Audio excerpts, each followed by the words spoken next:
నగరపాలక సంస్థ పరిధిలో అర్హులైన వీధి విక్రయదారులు ప్రభుత్వం పథకాల ద్వారా రుణాలు అందిస్తున్నామని union bank Karakambadi branch manager Saritha అన్నారు.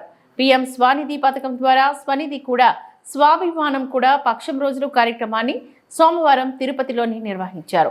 నవంబర్ 8వ తేదీ నుంచి డిసెంబర్ 2వ తేదీ వరకు నిర్వహించడం జరుగుతోందని చెప్పారు. సోమవారం తిరుపతిలో విక్రేతలతో నిర్వహించిన సమావేశంలో బ్యాంకు మేనేజర్ సరిత పాల్గొన్నారు. ఈ పీఎం స్వనిధి గురించి వీధి విక్రేతలు వివరించారు. బ్యాంక్ నుంచి లోన్ తీసుకున్న వారు సక్రమంగా కంతుల వారీగా చెల్లిస్తే రుణాలు ఇస్తామని అన్నారు.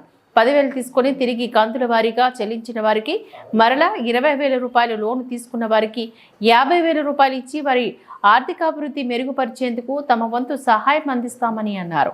అదేవిధంగా 10,000 తీసుకున్న వారికి సామాజిక ఆర్థిక కుటుంబ సర్వేని నిర్వహించడం, డిజిటల్ ట్రాన్సాక్షన్ మరియు ఇన్సూరెన్స్ స్కీమ్స్ పై అవగాహన కల్పించారు.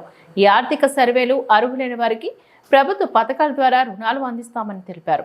ఈ కార్యక్రమంలో MEPMA city mission manager S Krishnaveni, CO Kabamma మరియు టిఎల్ఎఫ్, ఎస్ఎల్ఎఫ్ ఆర్పీలు మరియు వీధి విక్రయదారులు తదితరులు పాల్గొన్నారు.